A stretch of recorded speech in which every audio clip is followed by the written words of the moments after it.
Hello and welcome to episode 81 of the Naked Eye podcast. This is Nathan Oxenfeld coming to you today in November 2024.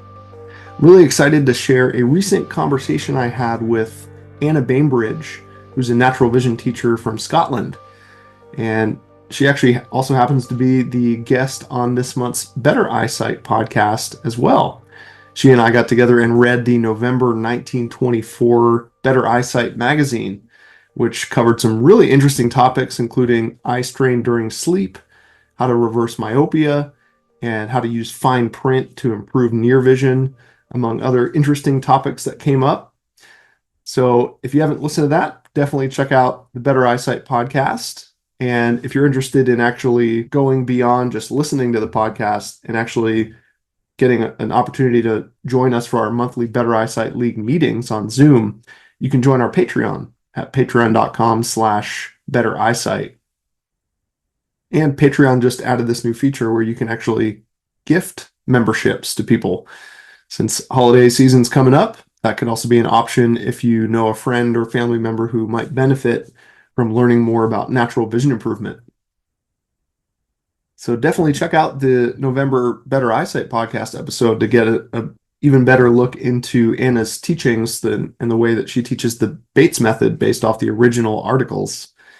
But in this episode, we get a chance to actually learn more about Anna as a teacher and her experience, and also featuring kind of her specialty in a sense of bringing the conversation into also the social context and cultural context of vision around the world, which is right in my wheelhouse because I don't know if you know this or not, but I actually have a degree in anthropology. That was what I studied in university.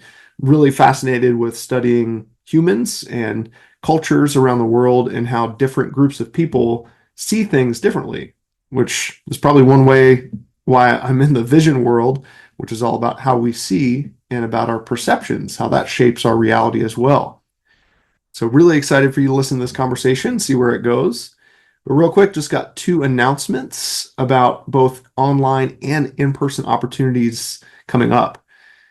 Because I'm just about to be starting my new 6-month vision improvement program, which is going from December 2024 to May 2025. And this is the program that I developed that takes a small group of vision students through 6 months of very structured vision training, where I guide you through the 3 phases of vision training and then some. And it is primarily about forming this group to get the group dynamic to meet up for our group classes each month. But it also includes one-on-one sessions with me as well, which is super important to customize the material you learn from the program itself. And if you want to get a sample of what it's like to be in one of my programs, I would suggest checking out the replay of my recent 6 Ways to Relax Your Eyes class that I taught earlier this week. Not only does it go over more details about the 6-month program, but it includes about an hour of relaxation practice time. So you actually get to experience this, and some of the people that were attending live were already experiencing improvements and changes in less than an hour. So think about what could maybe be accomplished if you dedicate yourself to this for 6 whole months. So both the replay of that class and all the information about signing up for the 6-month program can be found on my website, integraleyesight.com/6month. And the first official class for that group is December 10th. So you've got some time to think about it, but don't wait too long if you want to join in on this group opportunity to help you kind of wrap up your year 2024 and transition into this new year 2025. And really help develop your vision of what your future is actually looking like while getting some really tangible guidance around your natural vision improvement process. So that's the online opportunity. There is also another in-person opportunity that I mentioned briefly in my last episode when I was doing a recap of my recent New York vision retreat that really motivated me and inspired me to get back to doing more in-person events, which is happening this January while I'm going to be down in Hawaii. After participating in the Hawaii Eco Village tour the first week of January, I'm going to be up on Kauai and Oahu offering some teachings there. So I've got my workshop on Kauai solidified. It's going to be happening on Tuesday, January 14th from 1 to 4 p.m. Hawaii time at Akamu Wellness, which is a beautiful yoga studio up on the northern part of the island. And they're handling the registration through their website, akamuwellness.com. But I'll be also linking the information and sign up links through my website, integraleyesight.com/tour. I'm still working on getting the Oahu event finished up, but it's looking like that probably will be on Friday, January 17th.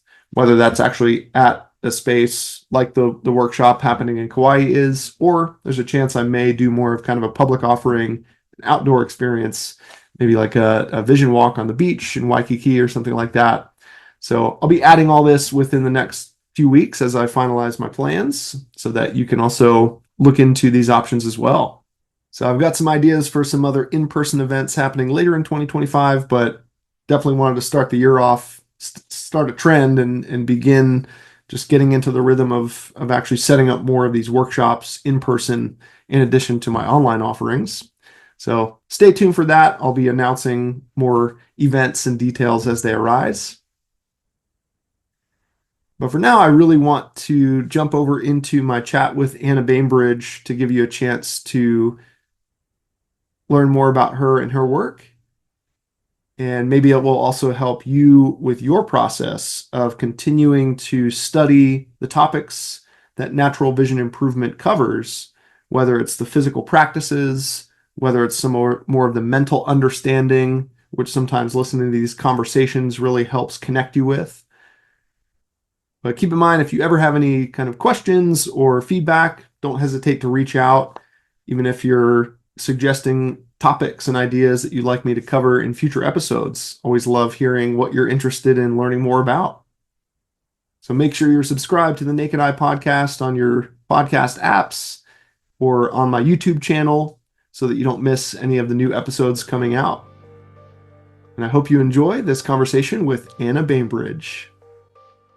All right, I am very happy to be joined today by my special guest, Anna Bambridge from Glasgow, Scotland, who I had the pleasure of meeting in Scotland when I got to go overseas to the International Holistic Vision Conference that was happening in Edinburgh in 2017.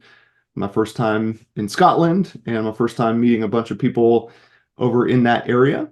And I've been kind of following Anna's journey ever since then and kind of actually getting involved and collaborating in different ways. It's been really fun to have Anna on the Better Eyesight podcast, and people may have heard a little bit from her through there, but really excited to have you on the Naked Eye podcast today so we can learn even more about you and your work and some of the things you have coming up as well. So welcome to the show, Anna. Happy to have you. Hello, Nathan. Thank you very much for inviting me. Absolutely. And I'm personally very eager to learn from you starting this week. You're leading a course for vision teachers on lenses and optics and really and eye charts and things. I'm very excited to kind of be in the student chair and absorb some of your knowledge. But maybe before we get into some of our topics, do you want to take a moment to briefly introduce yourself to people who maybe aren't familiar with you? Yeah, I'm a natural vision teacher. I first got into, I suppose, the world of vision when I was 3 and was taken to the hospital and given glasses. Looking at it now from the holistic perspective that we use, at that time, my parents were splitting up, and my vision issue that manifested was a divergent squint. But the squint soon went away. It was a very short-lived thing that my eyes were diverging. But quite unusually, I was given glasses for it. I was given a minus prescription, the sort of prescription for myopia. And so that was it. I wore them from first thing in the morning till last thing at night from then on. And regularly went for all my checks and tests, and the prescription got stronger and stronger and stronger and stronger and stronger and stronger and stronger and stronger. Until I was in my early 20s and had very, very thick glasses, which again I was still wearing from first thing in the morning until last thing at night. So I was very short-sighted, and as a good short-sighted person, I was very interested in details. And the academic path that I took, and academically achieving. So the academic path I took that was very much of interest to me was physics. So I did a physics degree. And throughout all of that, the strength of my glasses or contact lenses that I was wearing continually got stronger. Like it just never stopped getting stronger. Right. And then I was in Canada. I was living in Montreal, and my cousins there, they said, "You got to go and see this guy. You got to go and see this optician." And my eyesight was okay according to the chart. You know, I could read really well, but something was wrong. I just felt like something was wrong. Like I couldn't name it, I couldn't say it, but I just like my eyes felt wrong. So I went to the optician that they'd sent me to, and he gave me a new set of contact lenses, and I went on my way. And then I went back to my cousins and I was like, nothing happened. Like I just got new, stronger contact lenses like I always do. Yeah. And they were like, which guy did you see? And I was like, oh, I went to see the guy called Kwavnik. They were like, no, no, no, no. You have to see the other guy that's in the same office. Huh. He's called Kirshner. So I got to the right office, but I saw the wrong guy. I just saw a guy that just does the regular stuff. Yeah. So I went back and I went to see Abraham Kirshner, and he changed my life. So he told me my glasses were too strong. Nobody had ever said that before. Wow. He gave me relaxation practices. Nobody had ever done that before. And there was no question of removing my glasses. Like that wasn't a thing. But what he did was he just reduced the strength a little bit. Yeah. Just a little bit. They were still really strong, but they were just a little bit weaker, so that signs in the very, very distant were a little bit blurred. So it didn't impede my life at all to be wearing those. But he gave me a relaxation tape that was like, relax your feet, relax your ankles, that kind of like body scan talk. Oh yeah. And it was like, I mean, this was in, when was this? 1996. So it was a cassette tape that I clunked into my cassette recorder and pressed play. Classic. And I was thirsty for it. I was so thirsty for it. I listened to that tape every morning religiously, like it was the first thing I did every day. Nice. And he gave me like a little mini chart and a few other things. None of the things that we would conventionally like label as Bates method practices now, but they included all the essence of the Bates method. There was relaxation and there was movement. And he said, eat well and exercise, and just really came at it holistically. So so I had these weaker, slightly, very, very, very slightly weaker glasses and some practices to do. And, they made me see probably like 20/40 in a 6/12, maybe even more than that. And because I was reading so high up the chart with my really strong ones. And it was 2 weeks later, I went back, and with those glasses on, I could see 20/20. And With 2 weeks. yeah, and so like I say, I was thirsty for it, and I was slammed up in such a high prescription. Yeah. And so that moment when it was so like what I couldn't see 2 weeks ago, I could then see was really profound. But more than that, it was like this sense that I had done it. Like I mean, he gave me the practices and he encouraged me and he showed me what to do, but it was me that did it. Right. Yeah. And that was quite a sort of pivotal shift as well of thinking. Totally. And so that was my beginning. And I basically haven't stopped. Like, I've just carried on. Yeah. Yeah. I just carried on doing that. And so, he reduced my prescription another little bit, and I went off and it stopped being so fast because it's not, sort of getting and lots of other things have come into play. But in essence, um that's the beginning. I And mean, do I you could keep remember, talking. I could go on. kind of the highest numbers you were kind of topping out at before you started reducing them? Oh yeah. It was there was astigmatism involved, but it was a bit, but it was about -10. Hmm. So it was like -9.75 with a -1.75-ish. So they were both kind of similar, both eyes were similar. So Hmm. that was the max. And you mentioned that, at the start, it wasn't necessarily all about, taking the glasses off per se. It was more about just adjusting down to the slightly lower strength. Uh, Yeah, I mean, were you also like just taking them off or doing some no, naked eye time too? no, not at all. Hmm. Not at all. It didn't even come in. They Hmm. did later, and I can come on to that.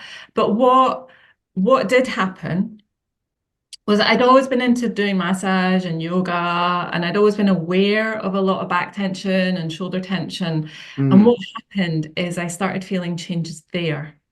Ah, yeah. So it was immediately apparent that I had access to a physicality that I'd been struggling with as well. So I'd always gone, it didn't matter how much massage and how much yoga I did, I still had this like, real kind of Right. iron tension and as the second I started working with my vision, that started slackening off. Not Wow. to say it's not there anymore or whatever. I'm Yeah. still, working with it, but it wasn't like this. There was this access that I didn't have before. So that whole Mm. thing, the eyesight, it's just it's just a part of a person. Yeah. It's not separate. It's not an add-on. It's not a thing. It's just whatever is happening there is happening everywhere else at the same time. Yeah. Yeah.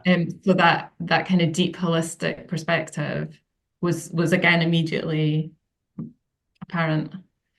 Right. That's incredible. And hopefully that maybe people listening could think about their own case in terms of, because I know I've had certain kind of like lingering kind of certain chronic pains here and there. And yeah, just like you said, it's like massage didn't get to it, chiropractic didn't do it. I would like experiment with all these things, but then when I would actually start to either relax my eyes or do some of the Bates work, then it started to change. And that kind of took me for surprise a little bit. Um, and so maybe, yeah, that can translate to other things in the body or the mind and really helping people make that connection of, oh, maybe there's something to do with my eyes and my vision here. Yeah. And I always think that the Bates method is holistic and that you don't need to have problems with your eyesight to benefit from it. No. And also you don't need the Bates method to improve your eyesight. You can use anything. So it's like it's not this thing fits this thing. Yeah. It's that you can come to kind of a connectedness of your own health and whatever works. And yeah, the Bates method is a good one. That's really interesting. Your story kind of reminds me of one of the students I worked with when I lived in Asheville, who before she encountered the Bates approach, she was friends with her eye doctor, and she essentially was asking if she could get a pair of computer glasses. Like she had her full strength glasses for driving, and like you said, like reading those road signs really far away. But she started to feel like those were maybe overkill for screen Mhm. time, and she's an artist, so like doing drawings and things like that, it's like these feel too strong to be looking closer, so could you give me a weaker pair for when I'm on the computer, and that kind of thing. And she started just wearing those all the time, even to drive eventually, kind of like how you said, within 2 weeks your system started to adapt and see Yeah. more clearly through the weaker pair. She reported the same thing, and that trend continued for several years without doing any bait stuff and not like spending any naked eye time, but still got a significant drop, multiple diopters down. And then when she started doing the Bates method, then it really took off, and she was able to go, pretty much completely off the glasses. So it's, I think, important for people to hear, especially if people are really familiar with the Bates approach and they might kind of get that quitting cold turkey idea in their head of just taking the glasses off and not wearing them.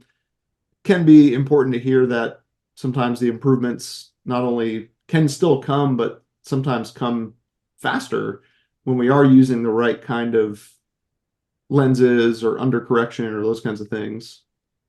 Yeah, there's loads of circumstances where cold turkey isn't appropriate or possible, or if people have caring responsibilities, or their Yeah. eyesight is just so blurry without that they're not going to cope, and Mhm. there's no, but and more than that, the benefits you can get from just having a slightly weaker prescription that you maybe don't even wear all the time, but that you have Right. access to, Mhm.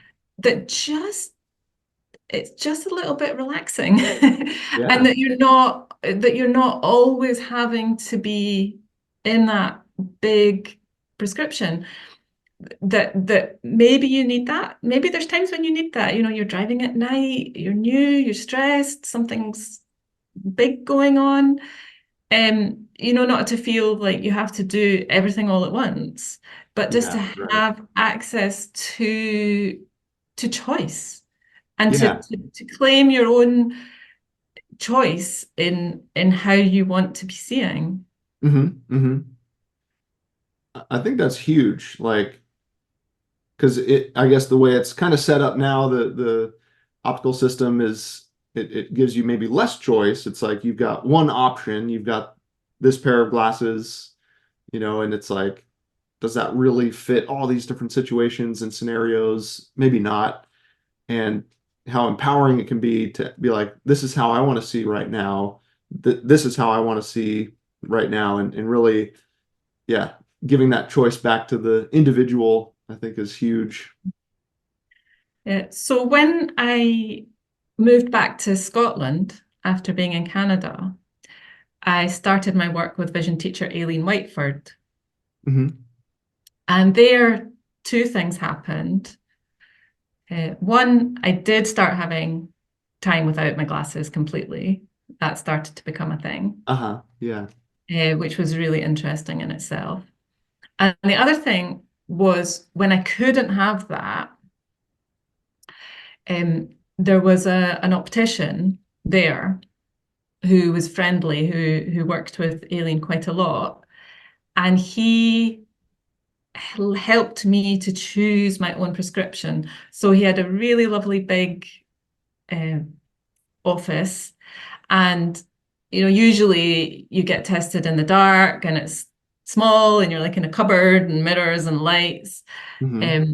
Whereas he opened the curtains for me, I looked out the window, and he let me experiment with different prescriptions Cool. until I found one that allowed me to navigate the world.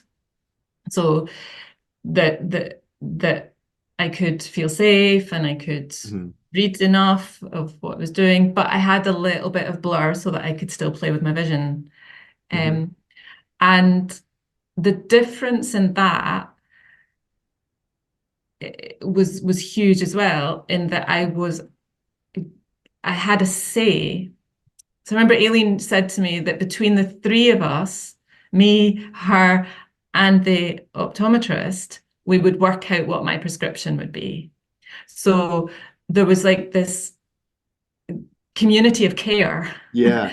around my vulnerability, and that was so different from anything I'd ever experienced. I mean, Mm. apart from a bit with Kirshner, although he was still saying, this is what your next prescription will be. You will have this one.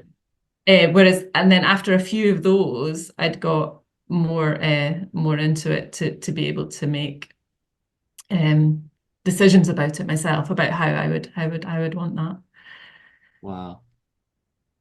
Yeah, once again, kind of putting the power back in your hands in a sense, and I love that communal kind of support feeling as opposed, especially around a vulnerable piece like that, as opposed to feeling like either I'm in this all alone or I'm just being told what to do by the authority. Yeah. So I'd had this experience of my eyesight getting better, and I'd done a physics degree, and they didn't really square somehow, because everybody had always said it was kind of impossible to do what I was now seeing was definitely possible. Yeah, And so I went to a vision sciences department in a university and asked to do some research. And they were like, okay. So nice. I went in and basically started researching what was my interest, which was short-sightedness, myopia, because that was me. Yeah, And that was kind of where I'd come in, although it did broaden out later to sure. all sorts of things. Um, and I'm sort of stuck now because I did get stuck. I got stuck doing that Mm, because I had the physics. I started teaching optometrists physics of lenses.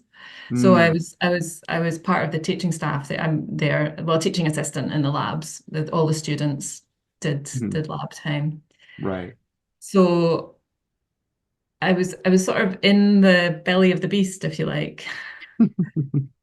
I was showing people how to learn about lenses so that they could put lenses on people whilst I was learning how to take them off myself.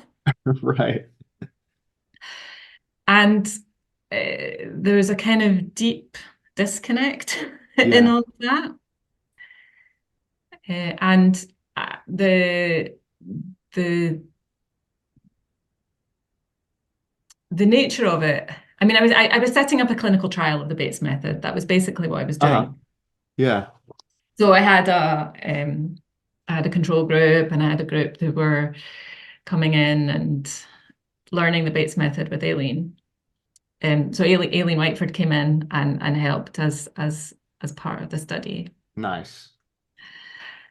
You know, and that went okay. There were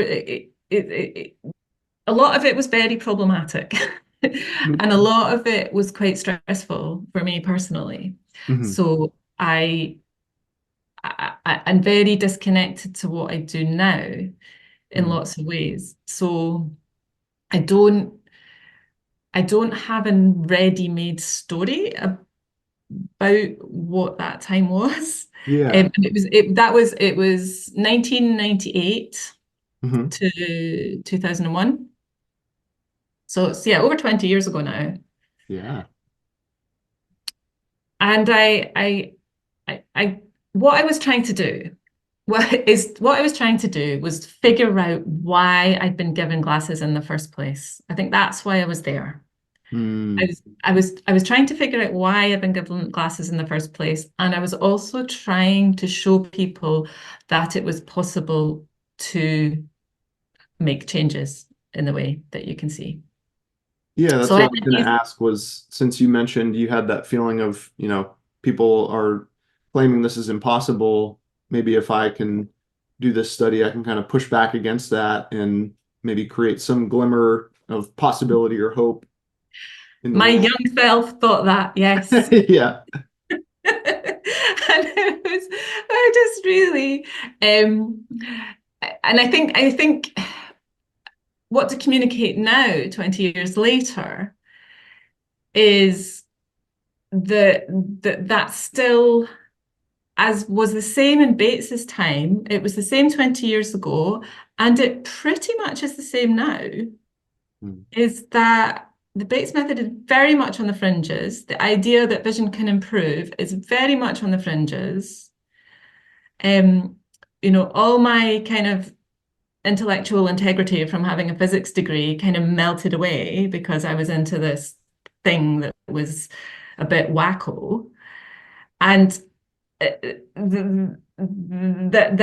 what I was, and trying to build a bridge between these two understandings Right. Hmm. was, yeah, really difficult. And kind of came down to this understanding that, which is kind of nothing, I can't use different language to describe it as than a paradigm shift. Mm, It's yeah. like the in order to conduct a clinical trial, you're supposed to control your variables. So you're supposed to make as little happen as possible, except this one change, and then Hmm. see if that has an effect. And that's how you learn. And that's how kind of classical physics works. It's not how all of physics works, but it's how classical physics works. And that's what the protocols were basically based on that. Whereas if you want to bring somebody in to improve their eyesight, you want to change everything. You want Yeah. you want to change their diet, you want to change their attitude, you want to change the way they move, you want to change the way they think. It's literally everything. It's and you also need them to be very actively involved. It's not something that can be done to you. So it's not Yeah. something you can be given. You can't be Right. given it. You have to embrace it yourself. So there was kind of no way to find a kind of intellectual route to make those understandings happen. Yeah. And I mean, I think I feel like it did happen a bit. And I've gone on in different directions since. But um, yeah, I should probably find a better soundbitey way of describing that time because I don't really talk about it very much. I kind of put it to the side. But I feel like you mentioned the lenses and chart course that's coming up. There Hmm. was like this kind of revisitation of glasses and that, yeah, like why are we giving them in the first place? And that as vision teachers, we're trying to make people's vision more clear. Like that's our job. And on an individual level, we can do that one at a time, but there's still these like thousands of people being given glasses in the background. Yep. Like, Yep. I Right. mean, it maybe creates work for us, but it's like that, I'd rather kind of like go to source. Yeah. Like, why are you doing this? Hmm. And can we just shift the understanding on a much, much wider scale? And I Yeah. think like the like you were saying, that kind of detail oriented thing. So when I took the glasses off, I lost my detail and Hmm. had to go big picture in Hmm. order to like make sense of things. And like Right. and so that sense of context just expanded right out. So instead of like thinking about the eye, or thinking about the retina, or thinking about a cell in the retina, or thinking about the way light was focused on a cell in a retina, then it sort of became about the eye, and then it became about the whole body, and then it becomes about the whole body person, and then it becomes about the whole body person and relationships of that person, spatial relationships and interpersonal relationships and relationship um with planet. And then that becomes more societal, and then that becomes more about culture.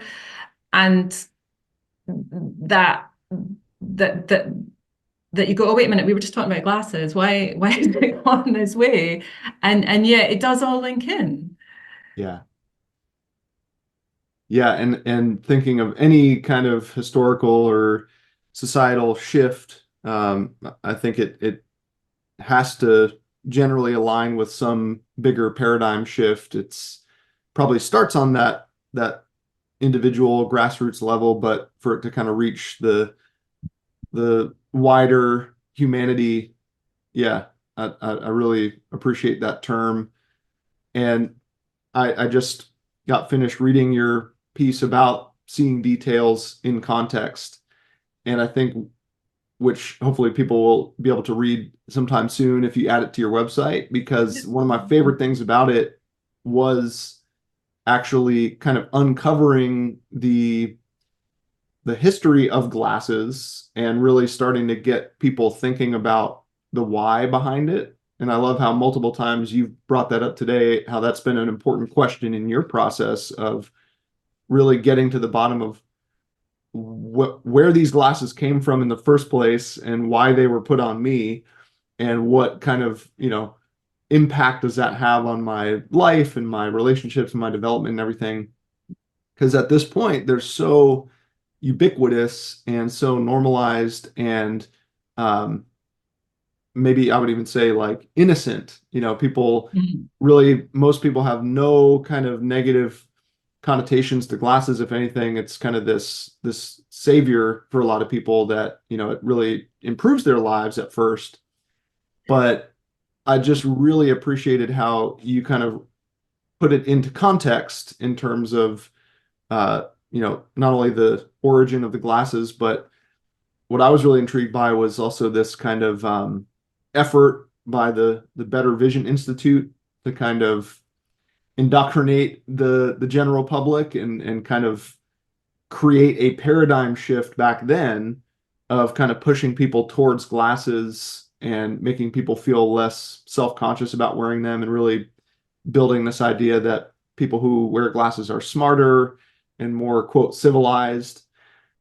I was just kind of like, your writing was really hitting a lot of the markers in my mind of how we got here, as a society, how so many people are struggling with seeing, our primary sense that helps us navigate the world and function and relate to each other, and kind of also tying that back to certain bigger paradigm or societal things, even like industrialization or colonization and those kinds of things. So yeah, maybe we could kind of unpack some of these ideas a little bit, because I don't think many people have maybe made these connections of why the state of the world looks like it is in terms of the visual state of a lot of people.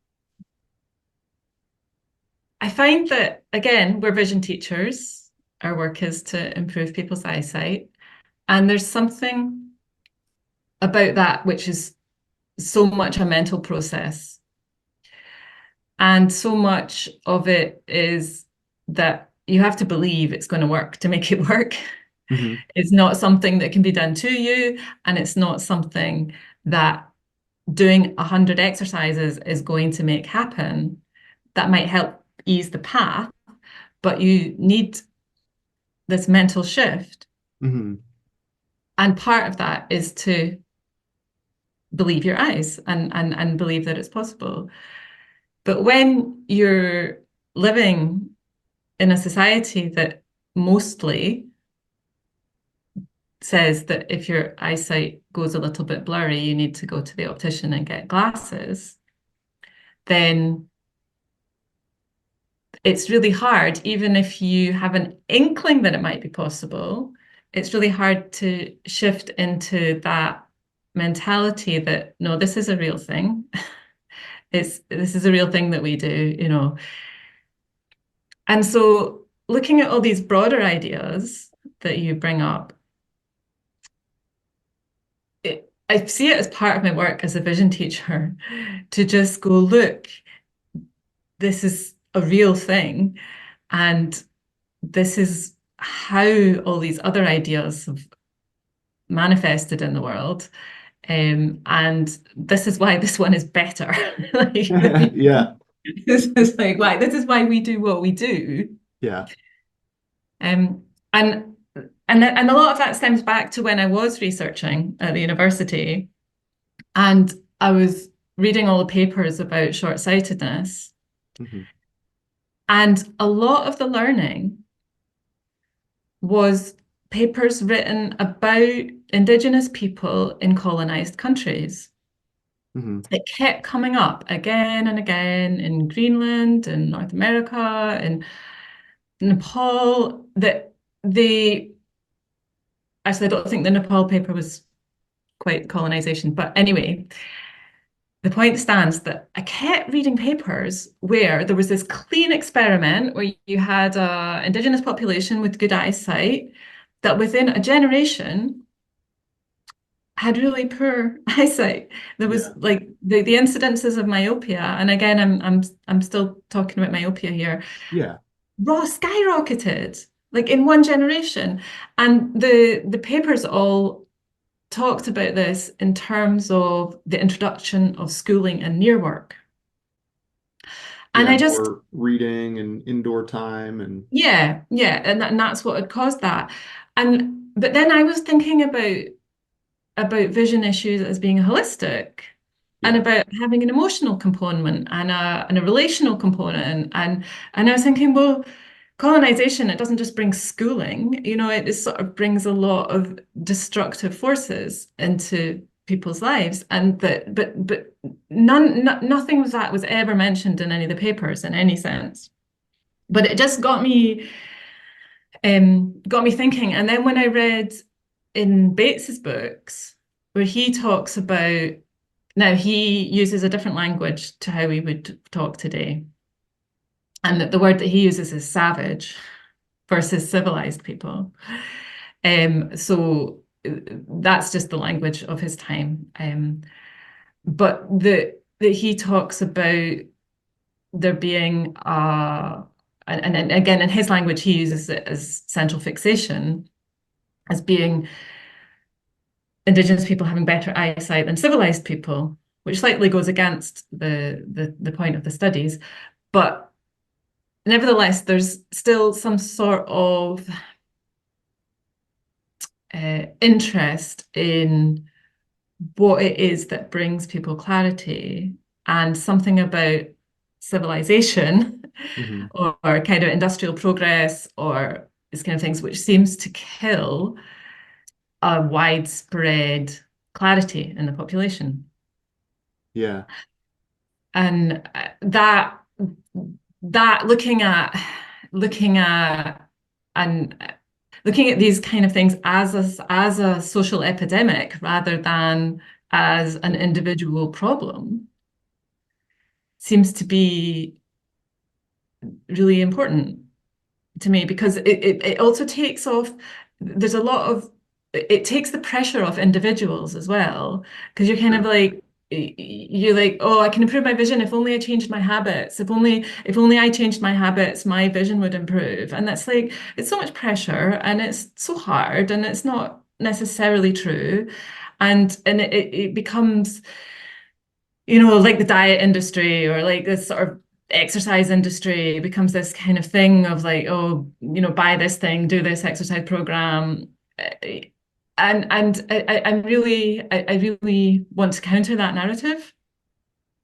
And the Bates method is all about undoing, not doing something different. It's all about undoing. It's all about relaxing. It's all about letting something that you have innately manifest in whatever way you have. Your vision, you might not have, you might never see 2020. You might have, a situation where that's not possible. And yet you can still get comfort, you can still get ease, you can still enjoy what vision you have, and uh, and that's okay.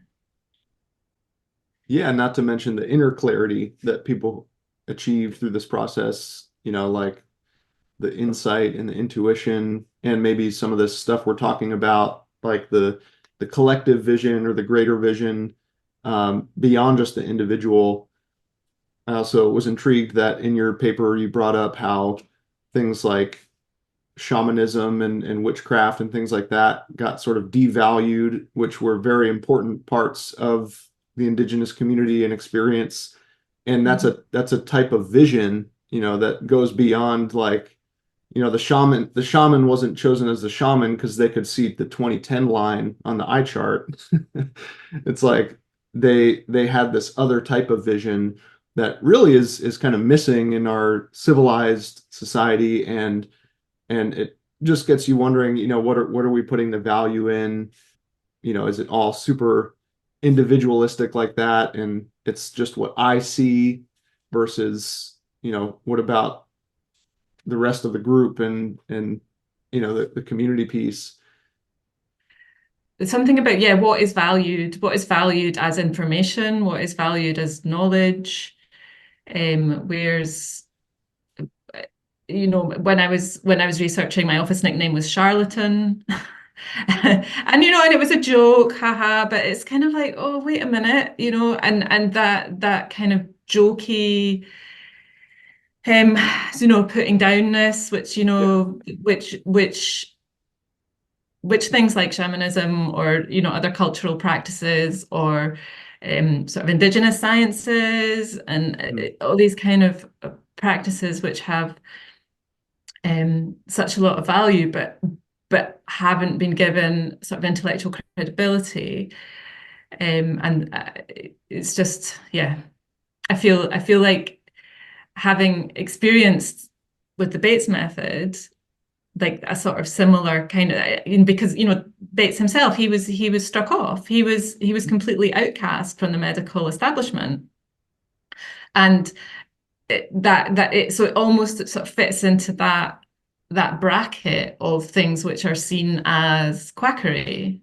Mhm. And it's like, well, why, yeah, so like, why, what's happened? And yeah, just kind of reclaiming all of those all of those aspects of life, that it can be interconnected, it can be holistic, it can be credible, it can be measurable, and not discounting any one aspect. Mm-hmm. Yeah, and I think you also put that into context in your piece too about kind of the role that Helmholtz played in kind of shutting out all other theories and just trying to kind of bring order to chaos, so to speak, which, kind of makes sense. I think that's partly how the human mind works, is we want to categorize things and label things and simplify things, but that's to the detriment of other ideas coming in and, kind of following the scientific method and, retesting things and proposing new ideas. And, it's been so long since Helmholtz's theory, and we're still gripping onto it so tightly, and not just gripping onto it so tightly, but really rejecting other ideas making their way in. But it seems like it's changing a little bit, more and more. But yeah, I mean, all of this just, both when I first read Bates's book and saw him, opening up the conversation about, hey, how do, quote, civilized or modern people see compared to more indigenous people? And like you said, he was using that outdated term of savages, but, I was not too far out of getting my degree in anthropology, focus in on cultural anthropology, and I did study shamanism, and it really just always intrigued me of like, how did people see before glasses? Because glasses weren't introduced that long ago in the grand scheme of things. And, it just made me wonder, what else was at play that is missing today? We have the addition of the glasses and the contacts and the lasers and the technology and treatments, but, there's something missing now that maybe we had before. I think that is also what I was so intrigued with your writing about, was the thing you mentioned about, yes, these indigenous people were kind of forced into compulsory education and had to do more reading and more indoor time and that kind of thing, but that's not really the true cause of the myopia forming. probably has way more to do with the trauma involved of your cultural identity being kind of stripped away and being forced into this other lifestyle and probably witnessing, horrible things along the way. And that almost, kind of echoed in my own case, because I know that I used to think that my myopia was just from too much reading books, too many video games, pretty much just too much near focus. But upon further investigation, then you realize, oh no, there was actually these deeper aspects, certain emotional, psychological, even, trauma-based kind of connections. And by no means do I want to, compare my traumas to the traumas that Indigenous people experienced during colonization. But, it gives that example of digging a little deeper of like, it's not just because you're focusing up close more than you were before. There's this much wider context that we have to bring into the picture. Yeah, and I would also add, I agree with everything you said, and I would add in that once you're in particularly minus lenses, but other prescriptions as well, especially as a child, they are addictive and progressive. So there doesn't need to be any further trauma or incidents. Having them on in their by themselves causes a further increase. So Yeah. looking back at why, well, me personally, I got glasses has kind of been the undoing of the like that Yeah. was the trauma Uh-huh. was getting the glasses in I mean not initially, and of course I've had a life, I've had other things going on, and all of that plays in. But I think partly why I've dug so deep in this and why I kind of ended up devoting my life to the research, and then after, and after I did the academic research, I trained as a Bates method teacher, Mhm. um, is that the the simple act of um, going and getting measured can it puts the mindset of Helmholtz into your very being because that's Yeah. all there is. Yeah. That sort of makes sense, but No, yeah. I totally agree with that in terms of like it's not just an innocent act of putting on these lenses. It really shapes the mind and the belief systems. And like I talk about this all the time with my students, especially those who have worn glasses for many, many years. Like we are every day conditioning ourselves to believe that when these things are on my face, I can see. When they're off my face, I can't see. They're on, I can see. They're off, I can't see. And that really just creates this big dichotomy between like what you can and can't see or can and can't do. Mhm. And to then take them off and start to cultivate this new idea of, oh, wait a minute, I can see without these things on my face. At first that probably won't hold. The Mhm. subconscious belief system is probably gonna be like, I'm not even gonna entertain that as a thought because it's been so strengthened to really believe that I'm incapable without feeling these things on my face or without putting the contacts in. And obviously there is the physical, the optical effect of the light refraction, but I'm always really curious about sometimes I call them the mental glasses. So Mhm. like you can take your physical glasses off, but have you also taken off your mental glasses, which kind of refers to that, what you touched on earlier, this kind of more deeper kind of addictive aspect of them of how are these things actually molding our psychology and our thought patterns and belief systems, and they're pretty strong. Even weak glasses can be pretty strong and have a strong effect on the mind like that. They can, but also I don't.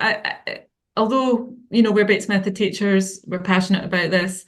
I also want to just put the message out there as well that they are also just glasses, and that if you need them, put them on, and that it's strain it's the amount of strain that's the problem Mhm. mostly, And Yeah. so sometimes the situation of least strain is to put glasses on, and Hmm. that each person is so individual with their journey. And that coming back again to individuals, like we've got this kind of wide sweep of societally wide, there's an epidemic, and we'd like to deal with it. But for individuals, it might be right to keep them on. It might be right just to get a tiny prescription. It might be that glasses aren't what helps your vision, and that you can still get lots out of the Bates method, and because everybody's vision is unique. Everybody's vision has massive variability throughout the day, throughout your life, and that not to kind of get stuck on one aspect of it, Hmm. but to kind of keep experimenting and just be flexible.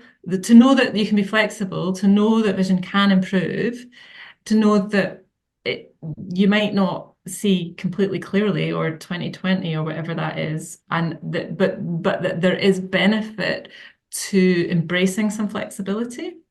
Yeah. I just, yeah, it sometimes feels like chasing something impossible with the clarity, because you almost have to not want clarity to get it right. And Yeah. and I had a story about belief. Well, I've got a couple. So one was when I was studying. As part of my studying, I was reading all the natural vision books, Yeah. and as part of my study, I was reading all the papers from the optician's point of view. So I was doing all these different types of reading. Uh-huh. When I would read the books about the natural vision improvement, I wasn't doing any practices, but when I would just read those books, my eyesight would start getting better. And Yeah. then when I switched and just read the optician's books, my eyesight would start getting worse, like quite Wow. dramatically, really quickly. And it was just so like, because I just stopped believing it was possible, like so Hmm. quickly. I'd forget, and it would go really blurry, and I would just be like, "Oh no, I'm wasting my life. Like, what is this? There's no way this is going to happen. Look, my eyesight's all blurry," and I would just have to Mm. like put them down, take a breath, start reading the other books again because I had to read both. Yeah. But Yeah. the dramatic kind of susceptibility of my own senses, even having had loads of experience Hmm. of changing eyesight, just reading one paper which was negating it would just set me back like just Wow. weeks. That's Um, so fascinating. yeah. Because I had the experience, I had half of that experience where when I was reading the Bates books before doing any practices or anything, the text was clearing up because I was reading it with my glasses off, Mhm. and I was starting to hold it farther and farther the farther into the book I got. So like just by reading it and changing my thoughts and beliefs was already improving my vision. But I didn't have the optometrist books and papers to kind of pull it the other way. But I think I still had just life in general of kind of like you hinted at before, being just kind of existing in a society that doesn't accept it or believe it. Or if I would talk to somebody about it, sometimes it would be met with skepticism or doubt. And I was susceptible to that. I would then get kind of pulled back into the blur because I Mhm. was afraid of either people, thinking I was weird or didn't believe me, or actually were proactively trying to get me to not do it, that those kinds of things. So, Bates said that strain is contagious. So I think I was probably picking up on that from the other people, and maybe some of that strain made its way into the writings of the optometrists, and you were picking up on it through the page. Yeah, fundamentally. My kind of other experience of that kind of thing, but it was more just a mental shift, was uh, again during that same time period. I I was doing lots of vision work to improve my eyesight. So I'd had enough experiences that I was kind of into it, and then I started experimenting with taking the glasses off a bit more, and um, it's a lot of blur. And I felt like nothing was shifting. Like I was it was kind of at that point of where it was getting worse. Oh, I should do this, I should do that practice, I'll do more calming, I'll do more whatever. Um, and then I, I, I reached this point where I was like so frustrated. I was like, why isn't my eyesight getting better? This is ridiculous. I've done everything. Like I'm doing all the practices. I'm like, oh. And I was sharing an apartment at the time, and we had a kitchen. It's all kind of a messy kitchen, student kitchen. And I just sat down on a chair in the kitchen and just thought to myself, it's all blurry.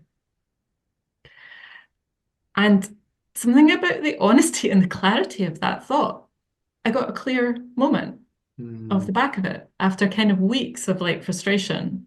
Mm-hmm. And it's like I didn't need to do any more practices. I didn't need to do any more exercises. I just needed to sit down and accept my vision for what it was Mm. for that moment. And that's what and that yeah, just accepting what you get. And Yeah. then because it's always going to change. It's always going to change. Um, Wow. Yeah, and the maybe just the act of, what we might be used to for our eye care, going to the eye doctor and showing up with your vision, your blur, and this is me, this is who I am, and then kind of getting the message of like, that's not good enough. Here's how you should be seeing. It's kind of like this fundamental unacceptance. Instead of accepting what the vision is, it's like, I'm not going to accept that. I'm going to look through these and see this different way. you need to be Um, corrected. You need to be corrected. Here's your correction. yeah, right. You're incorrect. Yes. And now you're correct. Yes. So I think that might also be kind of what I was hinting at earlier of like, when these things are on, I'm correct. When they're off, I'm incorrect. Your story also reminds me, Anna, of some of Dr. Bates's discoveries about the role that truth plays, telling the truth versus telling lies, how telling a lie can actually increase a refractive error and increase the blur that we see. And so maybe, in that moment, just by you just speaking the truth and just being that, full, honest version, it's like, oh, the refractive error decreased because you just told the truth, even though the truth was my vision is so blurry right now. Right. It's so interesting how that kind of lie detector test that he came up with his retinoscope, 100 years ago can still show up for us in the way that we're either speaking to others or our kind of relationship with ourselves. If we're being truthful with our vision or our lives or our situation, I think that can be a powerful concept for people to ponder. Yeah. What does clarity mean? What does clarity mean for us, for our communication, um Mm. for how we think about ourselves? Mhm. Yeah, so many different versions of it. A lot of times we mainly think of the eyes and the eyesight when we're thinking of clarity, but yeah, you're exactly right. Clear communication, um, you know, clear living, just being honest and transparent and yeah, things that normally maybe don't come up in a normal conversation with an eye doctor. Yeah. And I think being comfortable with blur and being comfortable with flexibility and understanding that vision without glasses is different to vision with glasses. You're not going to get the same thing. You can get Hmm. that with glasses. You've got that. And the yeah, it's a different way of being. Hmm. Yeah. And that was a very important thing for me to learn on my process because I think when I first started learning about the Bates method, part of me was kind of expecting to be able to see the same with glasses as without glasses. I was just kind of thinking, oh, I'm going to work my natural vision to the point of how I see through my lenses. But it wasn't until my vision teacher really laid out the facts for me and helped me really wrap my head around the fact that that's not what you're striving towards. You're not striving towards artificial vision. You're striving, you're moving more in back into this place of natural vision, which looks completely different than how it looks through glasses. It feels completely different than how it feels with glasses on. And so for me, that was both like liberating, but also a little daunting because it was like, well, I know I'm so familiar with the glasses vision. I've had it since I was a kid. So what is this new type of vision? I don't know. It's something I have to discover and I have to find for myself because it's mine. It's nobody else's. And that's the beautiful kind of self-discovery aspect of this, and probably what keeps you and I teaching it, because it's not just the same outcome for everybody. Everybody ends up carving out their own path with it and interpreting the material in the way that it fits into their lives and their minds. Yeah, I sometimes think of people's eyesight as like I was going to say fingerprint, which isn't quite right because fingerprints don't change, but as Mm.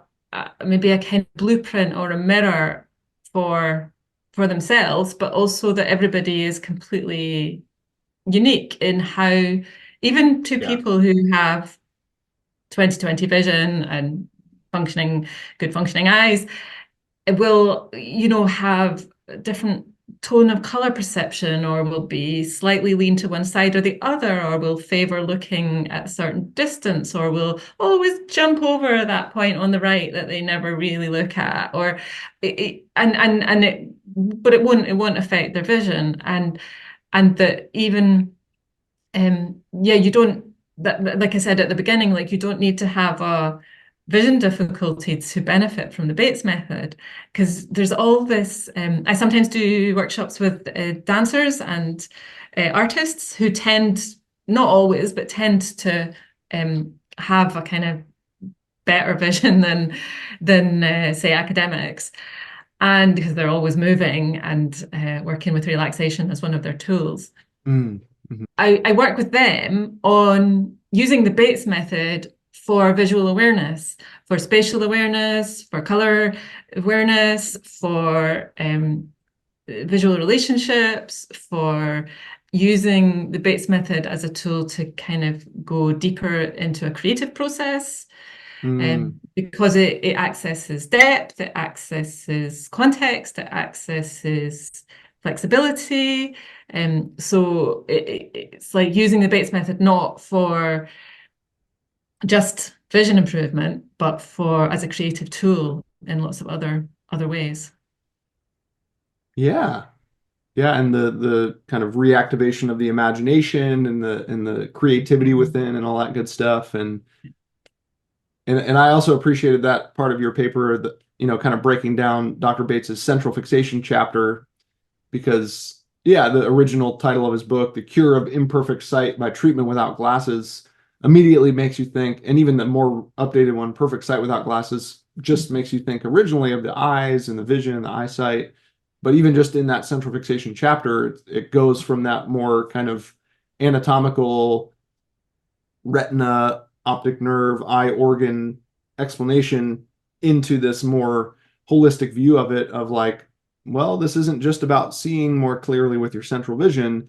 It has these cascading effects on the rest of your nervous system, and your body relaxes and you achieve clearer thinking, and all these other benefits come that go well beyond the eyesight.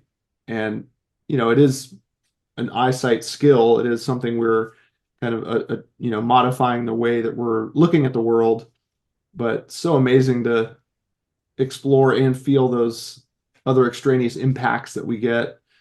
So yeah, I totally wish more people would look into this even well before any kind of vision issue develops. It's like a very helpful just life skill, I think, to not only know how to use the eyes in a more relaxed way, but then how that really can show up in really other areas of life. Yeah, definitely. I mean, all the body works metaphorically very well, but there's something special about the visual metaphors that have deep ramifications for all aspects of our lives. Yeah. Mm. Yeah, I'm every day I'm just amazed at the depth that this work can take us to and the breadth that it can take us to. And that may be why I was originally so kind of drawn to studying anthropology, was because of how broad it was and how it could really explain so much about the world and about people. And I think in one way or another, even though I'm not technically an anthropologist, using my anthropology degree, I really do look at the vision work as a form of anthropology in terms of studying people, how they work, how they operate, how they interact, um, and also issues that humanity faces on the whole, like these vision epidemics and things. Yeah, we've hinted a couple times today at your piece of writing, seeing details in context. And you mentioned that that might become available for people to read at some point, sometime soon. Yes, I will put it on my website, which is embodied.vision. Wonderful. Yeah, I think either reading that, before listening to this episode or after listening, it'll really just continue to work, those wheels in the mind to really get you both zooming in and zooming out. And I love that your ability to kind of bring people through not only your own journey with this, but then, kind of connecting it in with these other timelines. And I just, once again, love how at the end you put this kind of like chronological reminder for everybody to kind of realize what was going on in the world during Bates's time. Um, and because I know that sometimes we can become guilty of that sort of, you know, golden age thinking of, oh, it was always just better back in the past and things are terrible now. So I think that's good to put that into context as well of kind of seeing what the state of the world was back then and also, where we are now as well. Not getting too lost in the details, but also having the big picture. So definitely encourage people to read that and also just check out Anna's website and more things you have going on. And did you have anything else you wanted to mention to invite people to look into, or if they wanted to get involved more with your work or your offerings? I have an online introductory class happening later on in the summer, which you're welcome to come along to. And I don't have dates yet, but I'm going to be doing teacher training in the nearish future. So if you want to register to hear about that, you can do that through my website as well. In the winter, I do a weekly class too. So, but it's all if you're interested, just have a look. It's all on embodied.vision. Excellent.